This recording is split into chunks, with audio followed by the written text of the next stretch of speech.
The manufacturers and data centers responsible for the ongoing RAM and GPU shortages and price surges have decided it's finally time to do the exact same thing, but this time to SSDs, which have had a more latent impact. In the data we compiled from multiple sources, NAND spot prices in some instances, like 512 gigabit TLC supply, increased by nearly 9x in a span of 6 months. That hasn't fully hit completed consumer device prices yet, but it's starting to. SSD prices are skyrocketing for a few reasons. Partly thanks to data centers, there's now a hard drive shortage alongside unforeseen data center flash storage demand, manufacturers prioritizing production of higher margin enterprise SSDs, and some manufacturers intentionally cutting output amidst the increasing SSD shortage in order to protect their profitability, effectively drying up supply of consumer SSDs. If that sounds familiar to the DRAM cartel history piece we ran, it should. It's the same companies mostly playing the same games, where they know the demand is up and they've openly stated that they're prioritizing protecting their profit rather than meeting demand. And this happens just as Chinese NAND maker YMTC came online in a larger way, which helps keep the NAND prices up for everybody. Since October, the session average for 512 gigabit TLC supply increased from $2.70 to over $23, or by more than 8.5x its previously stable spot price, even surpassing DDR5's 16 gigabits recent spot price surges in terms of percent increase. The average 2TB SATA SSD's price increased from around $150 in November to $350 currently,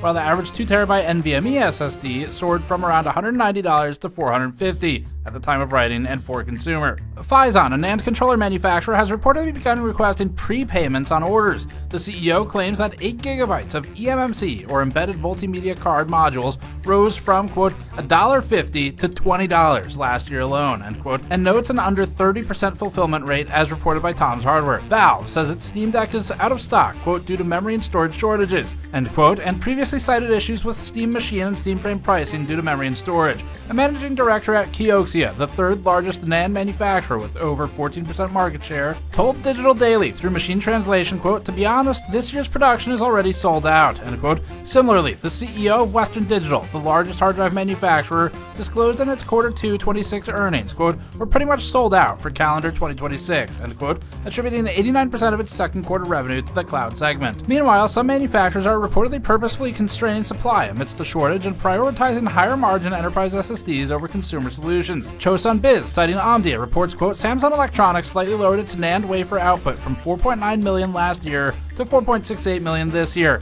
SK Hynix's NAND output is also expected to follow a similar path from around 1.9 million last year to 1.7 million this year, end quote. Reported via Yahoo Finance, Citi estimates that, quote, NAND demand driven by ICMS, end quote, or NVIDIA's inference context memory storage platform for its server solutions, is projected to represent, quote, 2.8% of expected global NAND demand in 2026 and 9.3% in 2027, end quote, meaning that NVIDIA will more than triple the storage needs of this specific solution as measured against global NAND demand. And TrendForce adds, quote, the surge in NAND flash demand is structural, not temporary. This trend is fueled by the fast-growing needs for AI storage and hard drive supply shortages, leading CSPs to reallocate orders to enterprise SSDs, end quote.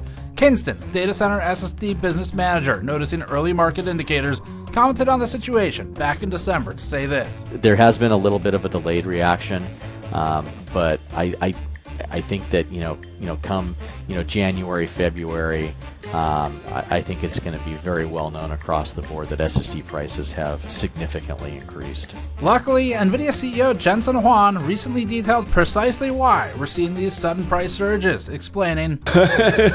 and so I think the fact that everything is scarce is fantastic for us. That's right. Everything being scarce is fantastic for not just NVIDIA, but the companies that make the DRAM and now, as we're talking about today, the flash memory supply. We brought you this video with our GN tabletop gaming dice over on store.gamersnexus.net. The two GN dice kits include one with e-waste inductors embedded within the sharp edge resin dice, and the other with embedded and fully custom Snowflake the Cat miniatures. The kits include a D20, D12, D%, D10, D8, D6, and D4 die, all shipping within a fully custom wooden box shaped like a D20 and marked with the GN Alchemy logo on the lid.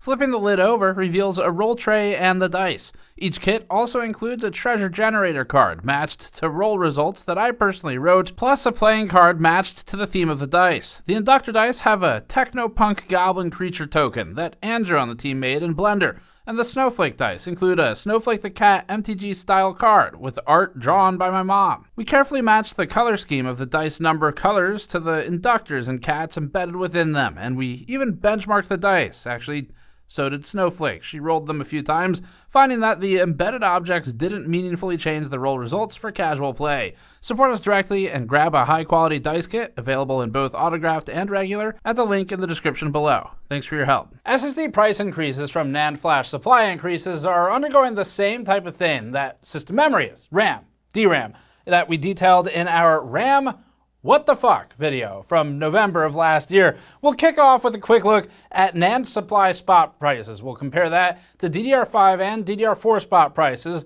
including multipliers and the absolute price changes.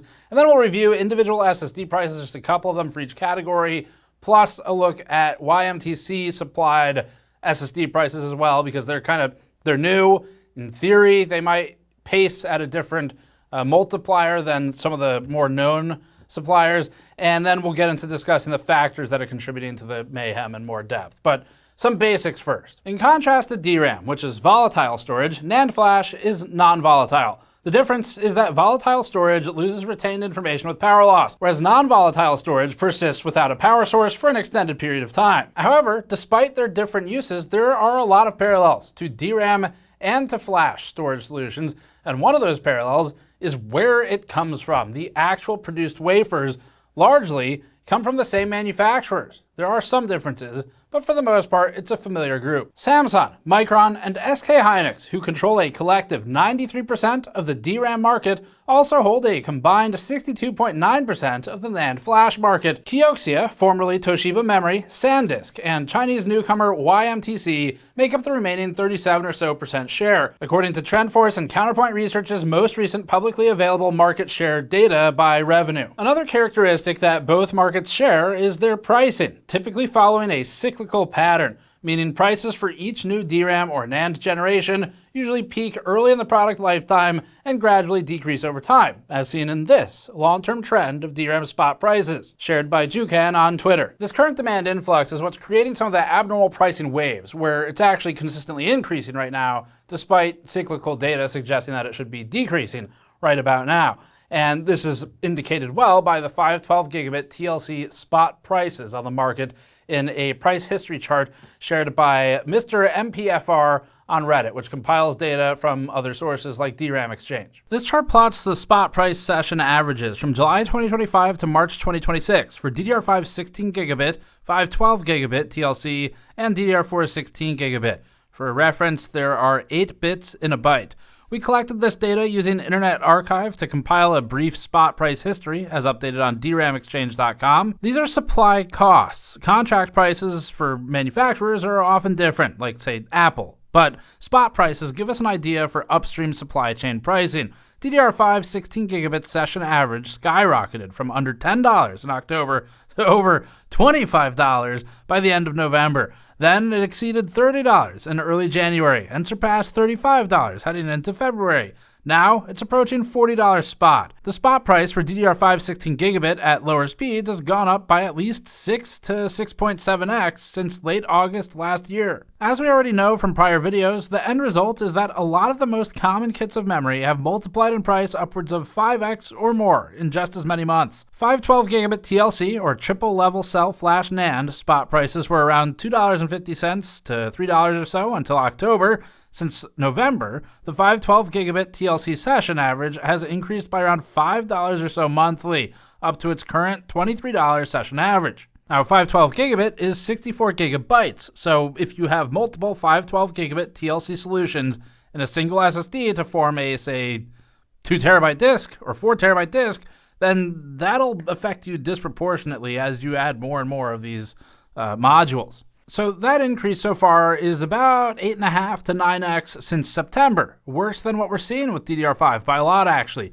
DDR4 16 gigabit session average experienced the greatest surge, seemingly disproportionately affected by EOL announcements. causing low supply because manufacturing's going offline and surging stockpiling demand, soaring from about $8 in August to $15 in mid-October to then nearly $80 by mid-January, where it's remained since. We made this chart to identify the rate of price increases, which is comparable among the entries because we're kind of normalizing. Here, we've plotted the price multiplier rather than the actual dollar amount. Each entry's price multiplier is relative to its own previously stable price, not to the others.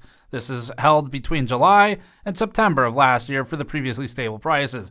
DDR5's 16 gigabit session average at slower speeds surpassed its previously stable price by 2x just before November, exceeded both 3x and then 4x in November, which is also when we made our RAM WTF video, and shot 5 and 6x past its previously stable price in January, gradually increasing since, and currently it's approaching a 7x multiplier.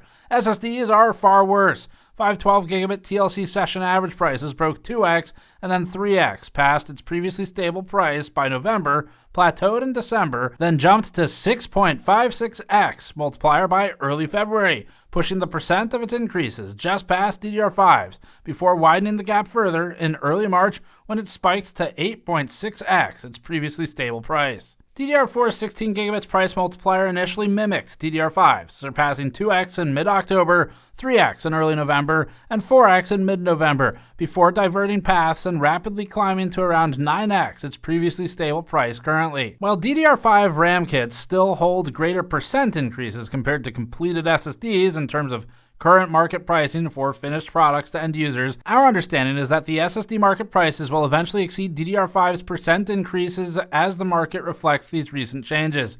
Some of the reason for this lag could be buffer supply and people being slower to notice and therefore slower to stockpile. In this table, we've collected Newegg prices for a couple of the most popular 2TB M.2 NVMe SSDs we could find, compiled using PC Part Picker's price history charts. This means that now we're looking at completed product pricing, which could use different supply than the prior table and also has other product cost factors. Since November, Crucial's P310 rose from $145 to $300, making it the lowest priced entry at the time of writing on this table. Micron recently exited the direct sale memory business, as in RAM, for its Crucial line, most famously, so there are some other company decisions potentially contributing here. Western Digital's SN850X increased from $190 to $350, or by 84.2%, representing the lowest percent increase on this table. Kingston's NV3 experienced the greatest surge by both absolute cost and percent increase, swelling from $150 to $380, or by 153%. Finally, Samsung's 990 Pro more than doubled in price, from $190 to $400, making it the highest priced entry and accompanied by a 111% increase. Of course, there are more expensive SSDs out there, but we're trying to narrow the band of comparison. Averaging these entries produces a collective price increase from $168.75 in November to $357.50 currently, yielding an average 113.7% increase in the past 4 months of these devices. We were also curious about the increases for SSDs using China's NAND flash newcomer YMTC. We previously covered YMTC in our Rise of Chinese Memory full-length documentary, which we'll link below if you're curious about the tumultuous rise of these companies. This is the same chart of 2TB drives, but with YMTC supply added. The Fanxian S880 using YMTC NAND is comparable to each entry by advertised read or write speeds. We haven't tested these devices to validate their claimed speeds, but we did check the spec sheets for each and match them for the comparison. We've also added labels to indicate which SSDs use a host memory buffer versus those possessing a DRAM cache. Hypothetically, SSDs with a DRAM cache would have a higher cost impact than those without it, thanks to the separate DRAM pricing surge. As seen here, with an over 120% increase since November, SSDs using YMTC NAND are apparently unable to avoid the outrageous surges. YMTC and or Fanxian are capitalizing on this in much the same way as the other competitors. That being said, the Fanxian SSD held the lowest price in November by absolute price, of these anyway, and is tied for the lowest price currently. The drive is between $80 and $100 less than the two highest priced entries on this table, so it still appears to offer competitive pricing despite its recent increases. YMTC also recently released its first PCIe 5.0 compliant NVMe drive, built on its in-house X-Tacking 4.0 architecture, signaling its ability to remain developmentally competitive with other manufacturers' progression for the latest PCIe generation. X-Tacking requires two wafers, so is a wafer-expensive approach to manufacturing that yields greater density. And again, check out our Rise of Chinese Memory video for more information on YMTC and its expansion, but we ultimately remain optimistic about what a growing manufacturer means for the industry amongst the shortage. So far, they're still adjusting with the industry just a little bit lower, but it makes it more difficult at least for companies to collude, hopefully, especially as more cultures are introduced. Related to that, we have another documentary we put out recently called The DRAM Cartel, where we cover the pricing collusion of American and Korean manufacturers of the past. In January, Chosun Biz, citing Omdia, reported that both Samsung and SK Hynix lowered NAND wafer output from 2025 to 2026, adding through machine translation, quote, "Some also say the move reflects awareness that supply of commodity Chinese NAND is increasing. Unlike Samsung Electronics and SK Hynix, China's YMTC has been raising its profile in the NAND market since last year and steadily increasing volume to counter low-priced competition from China. The companies appear intent on reducing NAND supply to mobile and PCs to defend profitability while increasing server and enterprise volumes to manage the production mix," end quote. Which may explain some of the reason that YMTC is also coming up, if the others are reducing supply because YMTC has supply now. This table plots the same data, but focuses instead on the most commonly used 2.5-inch SATA SSDs we could find price histories for. 2.5-inch SATA drives are becoming less common, so there are additional contributing factors like potentially some of the manufacturing shifting to other technologies. Since November, PNY's CS900 increased from $153 to $220, or by nearly 44%.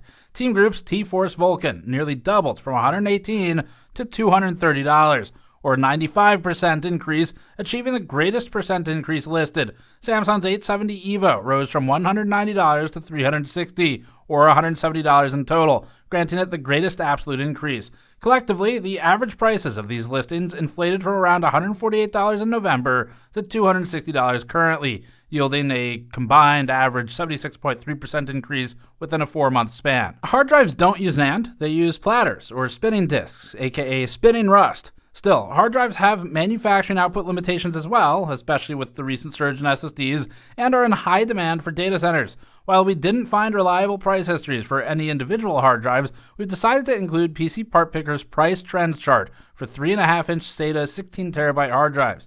As seen here, prices hovered around $350 for almost the entire year. Around December or so, prices gradually increased, a trend that's continued monthly since.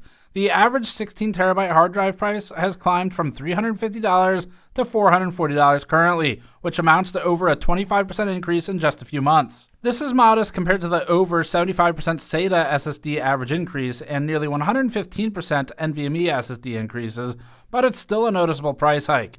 We anticipate these prices will continue to climb, especially for 20TB and other segments desirable to data centers. As for why the prices are increasing, we've broken it down into a few key elements. The first is a hard drive shortage forming seemingly overnight towards the end of 2025 and beginning of this year, which in turn has accelerated the data center transition towards SSDs during a time of unforeseen storage demand, which is causing pressure on the SSD market also. This PC Mag write-up from February notes that AI data centers reserved all of Western Digital's 2026 supply already, quoting Western Digital's CEO as saying, quote, "We are pretty much sold out for calendar 2026. We have firm POs with our top 7 customers," end quote. PC Mag noted 89% of WD's revenue comes from enterprise and cloud service solutions, which would include data centers. Data Center Dynamics, citing VP of Storage provider Everpure, formerly Pure Storage, describes the sudden shift, explaining, quote, "Customers have been somewhat blindsided by the shortage. As recently as 2 quarters ago, there was still plenty of supply," he says, describing the current situation as scramble mode, end quote.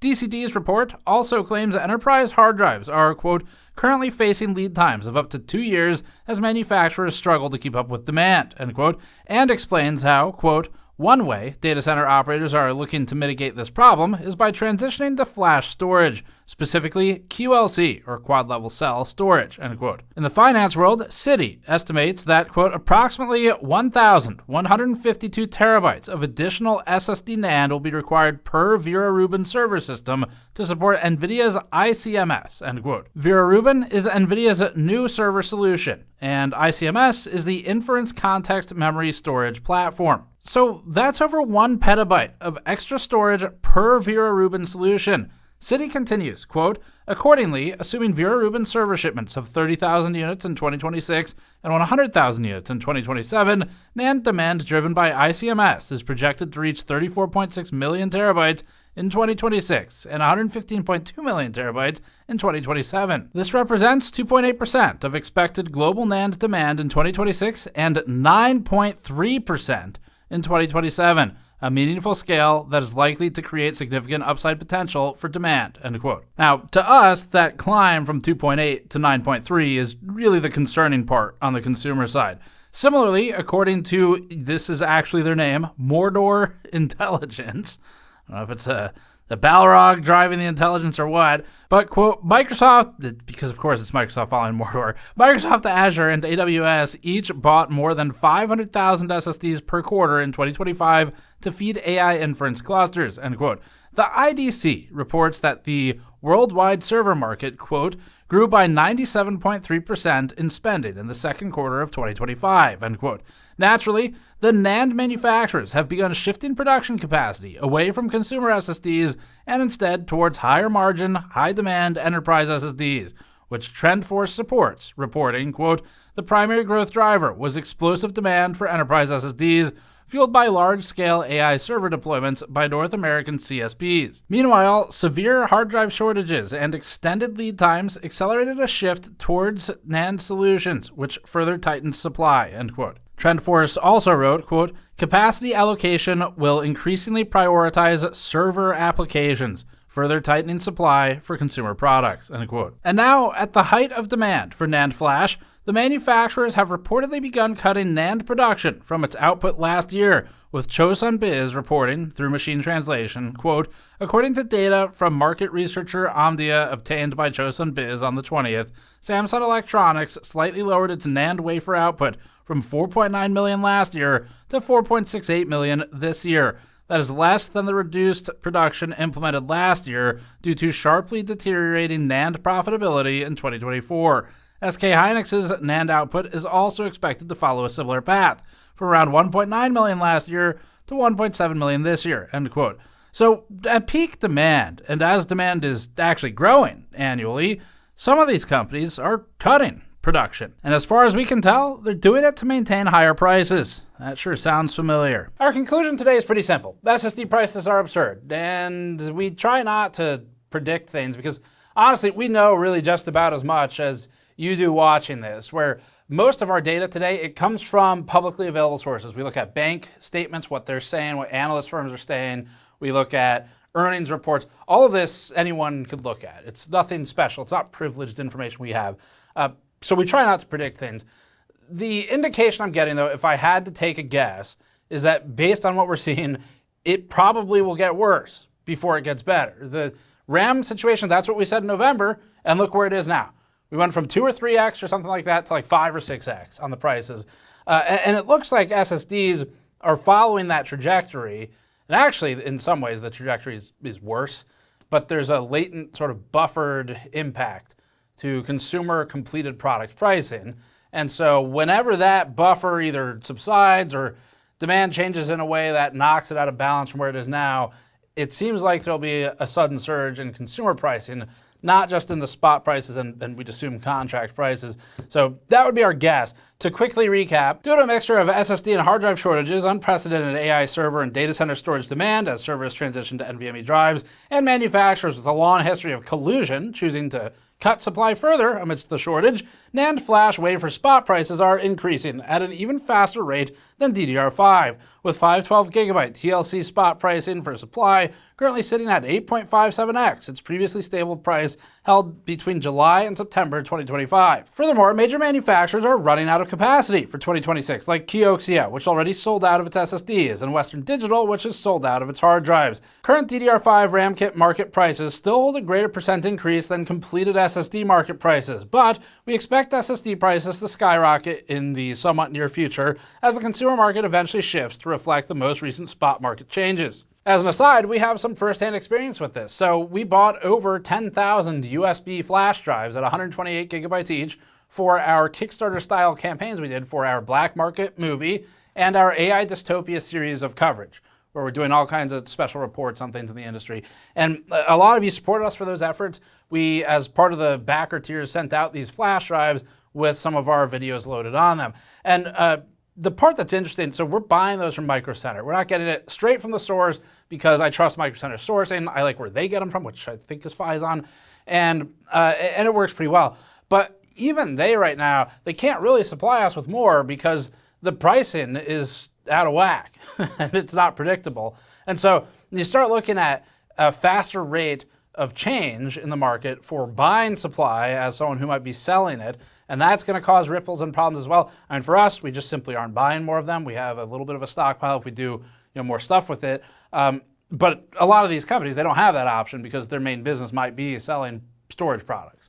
And so they're going to just buy more and then increase the price accordingly. But there's a bit of a buffer, a lag to that. In terms of forecast, TrendForce's most recent NAND flash report reads, quote, TrendForce notes that with limited near-term NAND capacity expansion and surging AI demand, pricing momentum is expected to remain strong throughout 2026, end quote. So that's kind of your recap on the flash pricing, the SSD pricing. We have this in our RAM What the Fuck video as well. It's the same kind of format. We're trying to look at it before it gets too crazy to have something historically to look back at and understand what happened. But there are a lot of parallels here to what we saw happen with the DRAM cartel in the past. These companies, a lot of them are the same, and they do adjust their supply based on profitability. So, I mean, it's one thing to be able to sell everything you make. They can do that, even if they make more. But if you don't have to work harder to make the same money, then I guess if you have cooperative competitors, you just don't. So that's part of this too. And then there's just the data center demand. But as far as, is there anything you can do? The answer is no, obviously. There's nothing any of us can do. I guess if you're going to build a computer, it's the same thing we were saying with the RAM situation where it's like, it certainly seems unlikely that it would get better anytime in the near term. Maybe it will through later this year, especially if the bubble starts popping or something. I don't know. I have no fucking idea. Like, I'm throwing a dart at a board just like anyone else would. But that's what it seems like. And we'll continue to monitor the RAM and the SSD pricing situations as we get through the year. We'll do regular updates just like we do with our GPU pricing segment. But right now, that's the trend. If you were wondering what the fuck happened to the SSD prices, then that's your answer. The same thing that happened to the RAM prices.